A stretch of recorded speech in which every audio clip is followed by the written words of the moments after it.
This is all the Real Madrid news that came out today, April 11th. And well, I wanted to start out with this because the team was training, and it was raining, and Ceballos was training, and also Fede Valverde's leg in training today. But anyways, Melchor is saying that Ceballos will play against Arsenal. He could have minutes against Alaves on Sunday. He will undergo a test tomorrow to decide whether he will travel for Sunday's game, or be reserved for the Champions League. Now, David Alaba is a doubt for Sunday's game too, due to an overload in the right thigh. And Ferland Mendy is still in the recovery phase with his injury. And Lunin is also working to recover from his injury. Now also, Real Madrid asked La Liga to play Alaves on Saturday instead of Sunday to have more rest before the Arsenal game. La Liga said no. And also, Eder Militao will miss the Club World Cup, but will be fully fit for preseason. And Cesar Sotogrado will be the referee. And Gil Manzano will be VAR. Now, if you're enjoying the video so far, just like the video so I know. And also follow if you want to stay updated with Real Madrid news. Now, there was also news about a center back. Real Madrid's board are keen to sign a center back this summer, according to Mario Cortegana. Now, Dean is another center back talked about behind the scenes, but he has a €50 million release clause. And sources with knowledge of the situation say it is difficult to see Madrid spending so much money on a 19-year-old. Real Madrid have been in contact with Dean's entourage and have received positive signs. But the expectation is Dean will leave Bournemouth for another Premier League club this summer. Arsenal, Chelsea, Liverpool, Newcastle, Tottenham have all met with Dean's representatives. Now, Ornstein also said that Real Madrid held great appeal for Dean growing up, and they do like him, but I don't know of them actively working on it, so as of now, it looks most probable he will join another Premier League club. I think Dean and Bournemouth want to make a decision soon. Now, Fabrizio said, Real Madrid have genuine interest in Dean. The player could also be attracted, but Real Madrid are yet to decide whether they want to sign a center back this summer or not.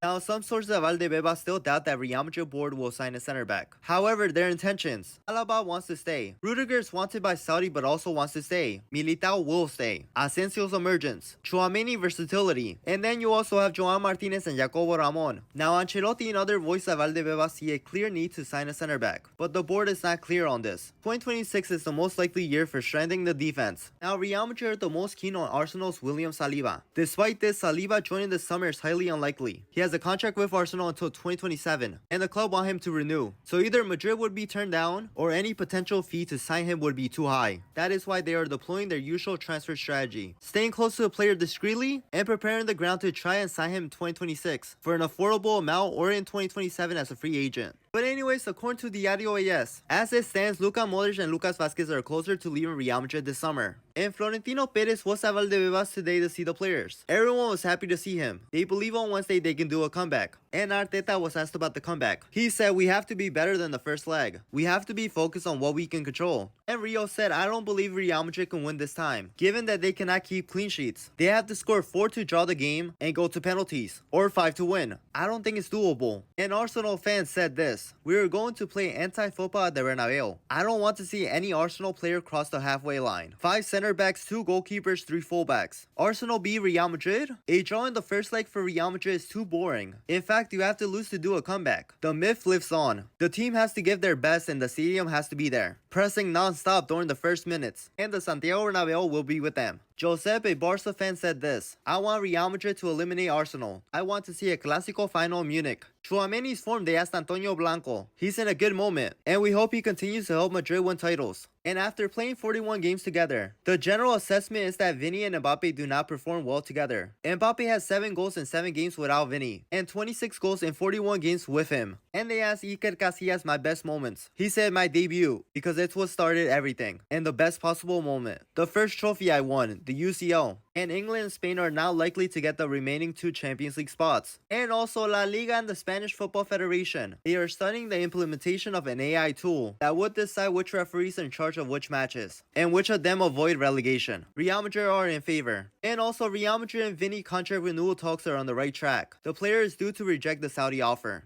And Xabi Alonso as Real Madrid's U14 coach. 26 games, 25 wins, 1 draw, 159 goals scored, 14 goals conceded, and 6.11 goals scored per game. Now, according to Score 90, Real Madrid's potential lineup for next season if Xabi Alonso takes charge. Let me know what you guys think about it. And Jose Getafe's manager said this, I don't understand the criticism of Carlo Ancelotti. He deserves the most respect. I can't understand why everything he has given to Real Madrid is being questioned. He deserves a statue because what he has done is unparalleled. And DJ Mario asked Guti about his Real Madrid starting 11. He said Courtois. He said Salgado, Monolo, Hierro, Marcelo, Jude Bellingham, Guti, Figo, Rodrigo, Cristiano, and Vini. and there are very few tickets left for the Club World Cup in New Jersey. Tickets cost from 600 euros, which is the cheapest, to 8,000 euros. It's the most expensive game in the world. And well, lastly, Real Madrid's Retro 1999-2000 kits are out now on the club's website. So let me know by any chance if you got one. And also let me know what you guys thought about the news.